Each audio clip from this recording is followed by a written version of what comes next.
siendo realistas, el mercado laboral no está en su mejor momento, por decirlo de forma suave, ¿no? En la historia de España nunca hemos tenido una tasa de desempleo tan alta y lo dramático está, eso ya en sí es dramático, pero lo más dramático está en que la tasa de desempleo juvenil, digo por el foro en donde estamos, pues también es bueno, la más alta de toda la historia y si me apuras, la más alta del entorno europeo, ¿no?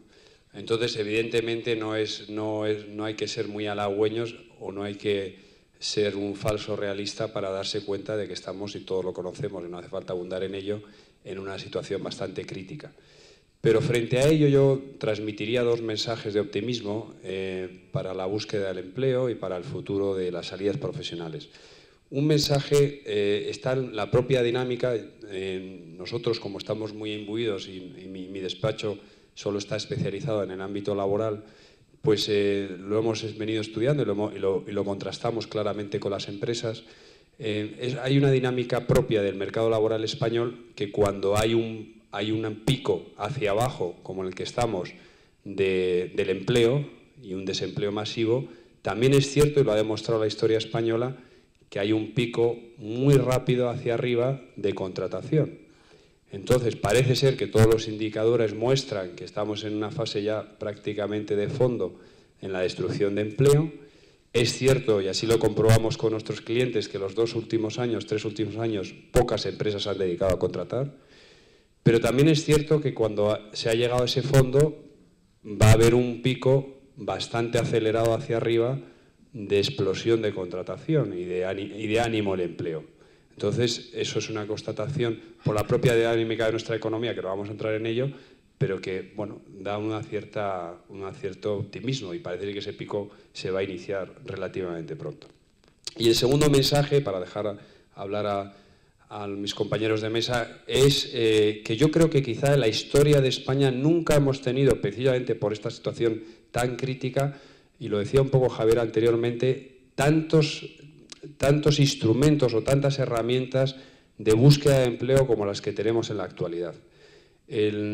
Con anterioridad, en los años 80, por ejemplo, solo se podía acudir a las empresas a través de dos vías: contratación directa o servicios de empleo públicos, el INEM, el antiguo INEM. A día de hoy tenemos múltiples vías para acceder a las empresas, muchísimas vías. Unas más dinámicas, unas más flexibles, otras más estáticas. Tenemos los servicios públicos de empleo, tenemos las empresas de trabajo temporal, y aquí hay el máximo exponente de las empresas de trabajo temporal, como es ADECO. Tenemos ahora legalizadas hace escasamente un mes las agencias privadas de colocación, que no existían en España hasta el 2011.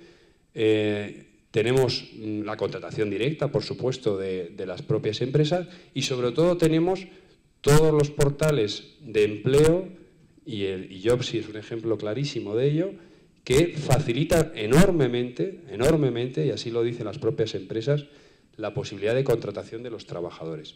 Entonces, yo creo que sí que hay un impulso decidido a nivel legislativo y a nivel empresarial para tener muchos más canales de acceso al empleo.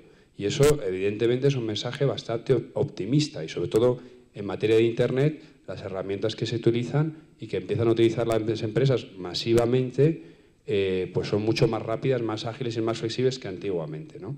Entonces yo creo que ahí sí que, bueno, por lo menos tengo una idea más esperanzada de la situación actual.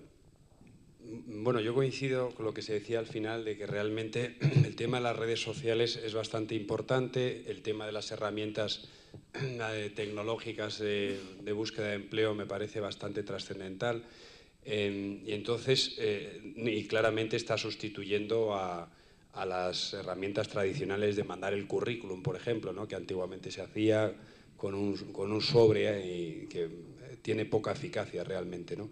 Lo que pasa es que respecto a estas nuevas herramientas, desde el otro lado de la barrera, es decir, desde la empresa que contrata, ¿qué se está buscando? Bueno, pues a veces el tema de las redes sociales ayudan bastante. Yo, hablando con directores de recursos humanos con los que trabajo habitualmente, uno de ellos, por ejemplo, de una gran cadena hotelera, me decía: yo esta vez este proceso de selección para un directivo, no hablemos ya para un empleado, para un directivo en Italia, pues lo hice la búsqueda a través de una red social, a través de LinkedIn en concreto, y la hice rápido, en un par de días tenía ya 5 candidatos muy bien elegidos, básicamente por contacto a través de redes sociales, o sea que eso le ayudó bastante, ¿no? Pero con independencia de eso de las redes sociales y el uso que tenga, que también tiene sus problemas, porque yo también, que doy clase en la universidad, le digo a los alumnos, ojo con vuestro perfil online, porque el tema famoso de las fotos, bueno, y ahí nos podríamos detener en temas ya legales, ¿no? Bueno, pues de posibles casos que los hay, y va a llegar a España, de casos discriminatorios donde la empresa no contrata a un determinado candidato o despide a un empleado por, bueno, pues por unas imágenes en Facebook o por unos comentarios en una red social. Y bueno, tiene ahí unos componentes discriminatorios que tienen una implicación legal que hay que atender. Y ahí hay muchos casos en Estados Unidos de demandas de candidatos que no han sido seleccionados porque el director de Recursos Humanos se ha metido en Facebook, ha visto su perfil, justo ese fin de semana ha colgado unas fotos que se ha ido de juerga con amigos y lo ha comentado además a todos los amigos y evidentemente pues eso trae consecuencias, ¿no? En Alemania ya sabéis que ha habido una ley recientemente aprobada que precisamente impide utilizar esos elementos de las redes sociales para acceder a un empleo, ¿no? Pero bueno, con independencia de ese tema de redes sociales, que es bastante complejo y tiene implicaciones legales, si se utilizan esas herramientas que decía Javier y cómo se percibe desde el punto de vista de la empresa, yo creo que hay dos patas muy importantes, o tres, mejor dicho, diría yo. Una sería bueno, pues un poco la diferenciación, ¿no? Que también lo han comentado aquí, la diferenciación del candidato. Creo que la diferenciación es clave, el buscar algún elemento de diferenciación, y entonces hay que intentar hallarlo, y para eso están expertos más que yo de cómo hacerlo. Diferenciación personal y diferenciación profesional. No necesariamente tiene que ser diferenciación profesional. Yo tengo tal título o tal otro, o yo tengo este idioma o este otro, sino también diferenciación personal, que a mí me parece bastante importante. Sobre todo los abogados le damos bastante importancia a las cualidades humanas, y muchas veces yo, por ejemplo, cuando ya tengo la última entrevista con un candidato, bueno, el currículum evidentemente es importante, pero al final lo que me decanta hacia un lado o hacia otro es el perfil personal del candidato. Y si veo que va a tener empatía con el cliente, empatía con sus compañeros, etcétera, ¿no? O sea, el perfil personal hay que trabajarlo mucho, al igual que la entrevista, evidentemente, que hay mucha gente que va a las entrevistas. Yo me acuerdo de una entrevista que me contaba un cliente, decía, no, yo estaba haciendo entrevistas en un banco de inversión y a un candidato que me gustó mucho le pregunté, bueno, ¿y por qué te gusta este tema de la banca y del tema de la bolsa? Sobre todo era un candidato que iba a dedicarse más a un tema de la bolsa dentro del banco. Dice, bueno, no sé, yo creo que es que me gusta porque sube y baja. Y claro, pues esa respuesta evidentemente es muy bonita, pero muy divertida, pero automáticamente ese candidato, por no prepararse bien la entrevista, está totalmente desechado, ¿no? O ya casos ya más sofisticados, donde es el candidato el que le pide el teléfono a la directora de Recursos Humanos, ¿por qué no quedamos un día a cenar? Para conocernos mejor. Claro, pues evidentemente eso no funciona, ¿no? Entonces, bueno, yo creo que la diferenciación es clave, personal y profesional, y otro segundo elemento, diría, la especialización. Yo creo que mandar un currículum o poner un perfil online o hacer y decir, bueno, a mí me interesa de todo, bueno, no sé, yo creo que eso ya dice mucho del candidato, ¿no? Dice, hombre, algo te gustará más que otra, alguna cosa te gustará más que otra, y buscarte ese tema, ¿no? Mejor dicho. Una pregunta, Íñigo, y perdona que te interrumpa. Es una pregunta que nos ha surgido hoy aquí.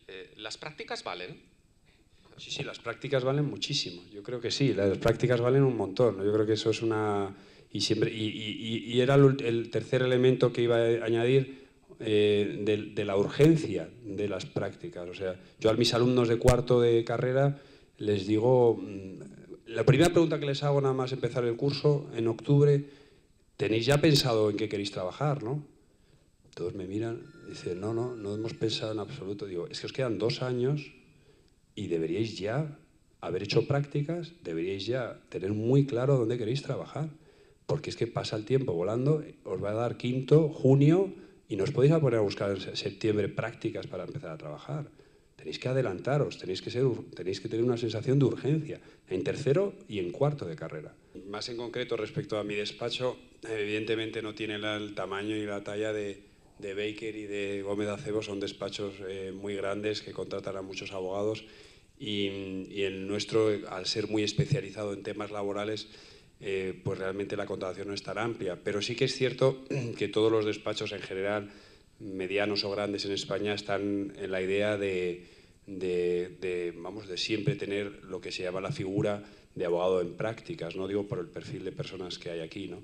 De abogado en prácticas, personas que son recién licenciados o están a punto de terminar la carrera y que realmente pueden incorporarse a un despacho como un periodo de prueba, ¿no? para tener esa oportunidad laboral, ¿no?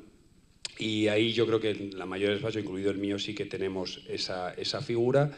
De hecho, incluso esa figura se va a institucionalizar en breve plazo, porque tal y como está diseñado la ley de acceso profesional, pues existirá esa figura de forma más institucional, pero a día de hoy también existe de forma menos formal, ¿no? Y ahí insisto, ahí también en la flexibilidad. Evidentemente, no todas las figuras de abogados en prácticas, por lo menos yo tengo en mi despacho, son en Madrid y en el centro de Madrid. Tenemos abiertas posiciones pues, en Sevilla, en Vigo, en Barcelona.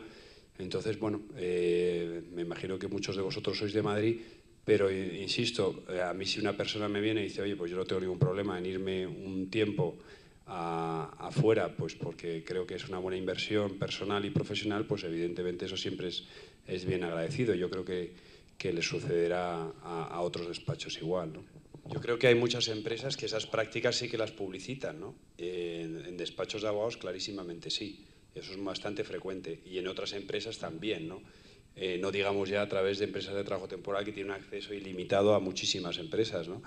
Yo creo que sí.